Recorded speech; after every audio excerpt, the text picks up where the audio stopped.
آپ نے سنا ہے بشر حافی کے متعلق بغداد میں شراب کا کام کرتے تھے، شراب کا کاروبار تھا۔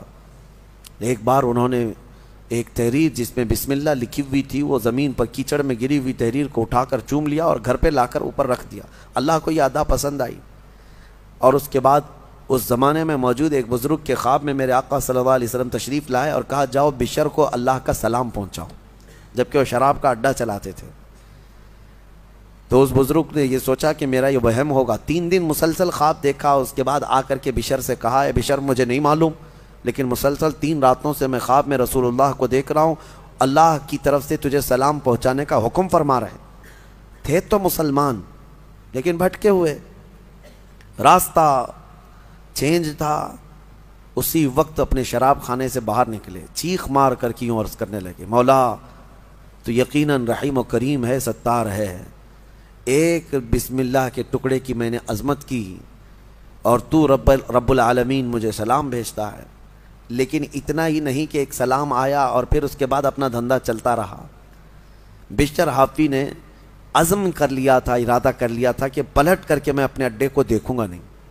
وہاں سے جو نکلے ننگے پیر نکلے اور زندگی بھر ننگے پیر ہی چلتے رہے، پھر چپل پہنے ہی نہیں، کیونکہ چپل چھوڑ کر کے باہر آئے تھے اس بزرگ سے ملنے کے لیے، اسی حالت میں نکل آئے۔ تو جب کسی کا پکا ارادہ ہوتا ہے تو اب اللہ تعالیٰ نے ان کے لیے ایسے دروازے کھولے، اللہ اکبر، وہ بغداد کے قطبوں میں شمار ہوئے ہیں، قطب الاقطاب تھے، اللہ کے ولیوں میں تھے۔ اور حد تو یہ ہے کہ ایک بزرگ نے دیکھا بغداد میں ایک کتے نے راستے پر پیشاب کیا ہے، پخانہ کیا شہر کے راستے پہ۔ اس بزرگ نے فرمایا جاؤ دیکھو آج بشر حافی کا انتقال ہو گیا ہوگا۔ تو لوگ جا کر کے معلوم کیے تو صحیح میں اسی دن حضرت بشر حافی کا انتقال ہوا تھا۔ اس بزرگ سے پوچھا کہ آپ کو کیسے خبر ہوئی؟ کہا کہ جب تک بشر حافی زندہ تھے پورے بغداد کے کسی راستے پر کوئی جانور پیشاب و پخانہ نہیں کرتا تھا، اس لیے کہ وہ ننگے پیر چلا کرتے تھے۔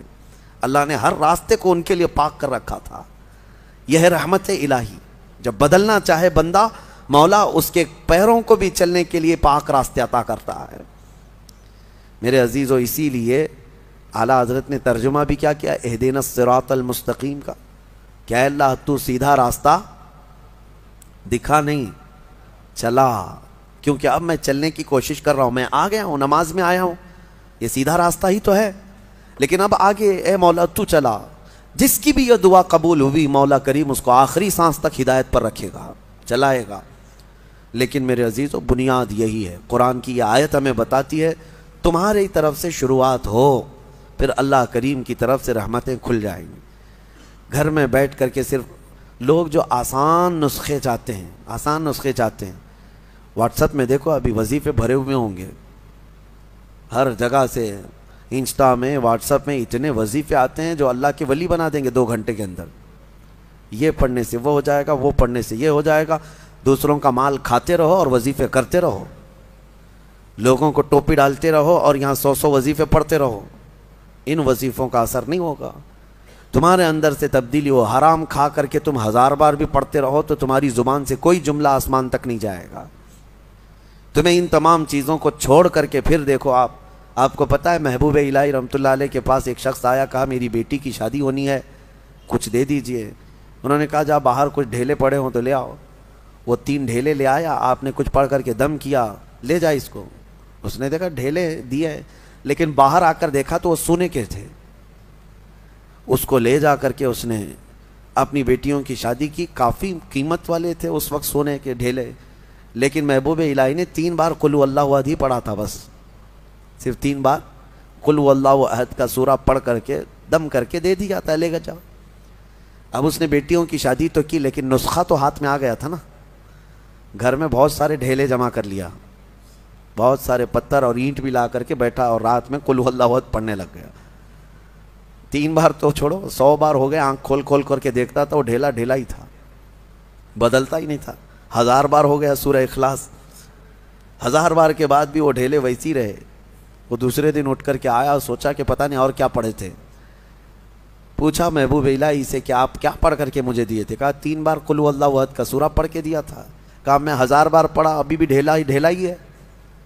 تب آپ نے فرمایا تھا تیری زبان اور ہے، میری زبان اور ہے۔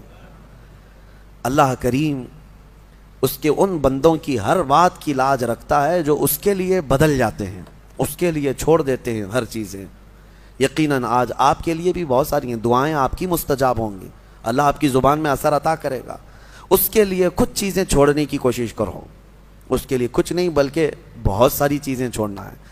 حرام چھوڑنا میں آپ کو بتاؤں یہ تو مسلمان کے لیے فرض ہے۔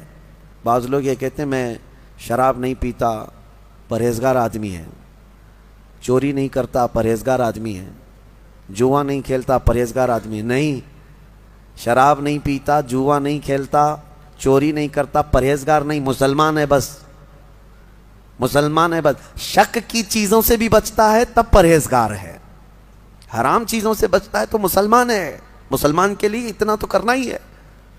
جو شک والی چیزیں ہیں ان سے بھی بچتا ہے تب وہ اتقیاء میں ہے، پرہیزگاروں میں ہے۔ بہرحال اللہ کریم ہمیں خود کو بدلنے کی توفیق عطا فرمائے۔